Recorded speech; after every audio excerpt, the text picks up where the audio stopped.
When we talk about systems in a congregation, we talk about how things get done. And some systems are conducive to our mission and others are not.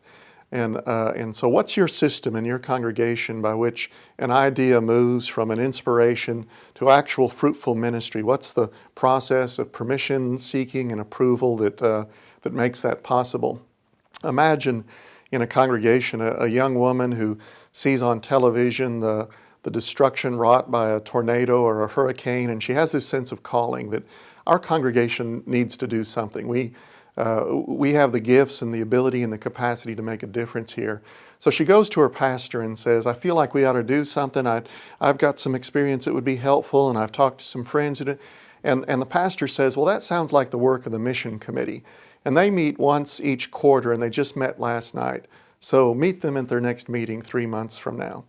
So 3 months later, there's still the dramatic need. People need to do something.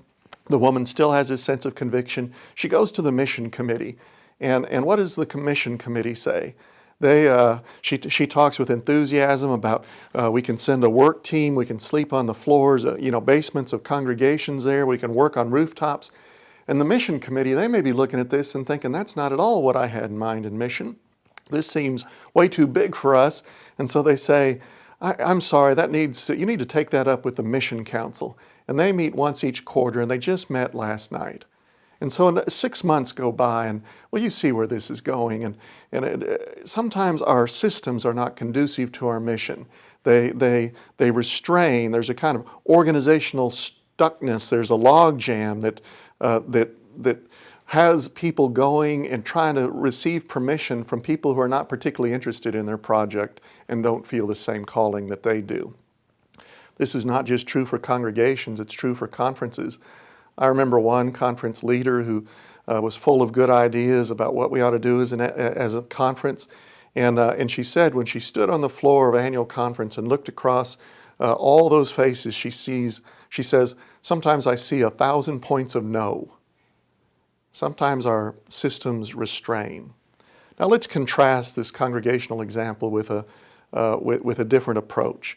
Imagine if when she goes to the pastor and says, I feel convicted about this, I feel like we really need to do something to relieve the suffering of these folks who've lost so much, help them rebuild their homes and rebuild their lives. Suppose the pastor says, well, do you know anybody else who's interested in that?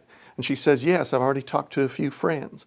So the pastor says, well, keep asking people, and let's meet on Tuesday evening with all those who are interested. And I'll announce from the pulpit that anybody else that's interested and feels like we ought to do something about the tornadoes to gather on Tuesday evening.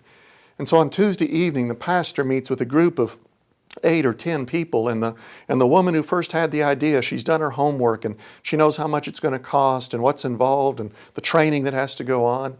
And so there's 10 people there, and 3 of them are our friends, and 4 others are people who responded to the invitation from the pulpit on Sunday morning, and 3 or 4 others are folks who just are interested and passionate about this kind of thing.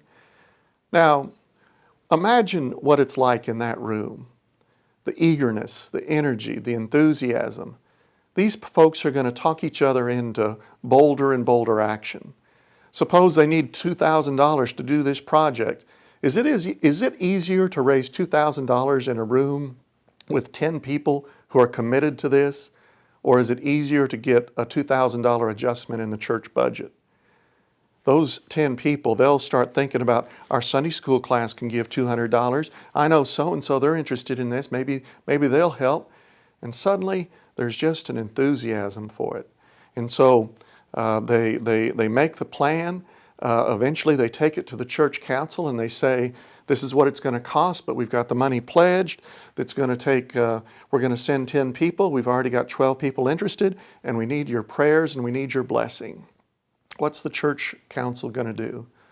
They're going to say, go for it. They're going to be proud that these folks are doing the work of the United Methodist Church on their behalf. That's a different system than the first one. One is a permission-giving system, and the other is a restraining system.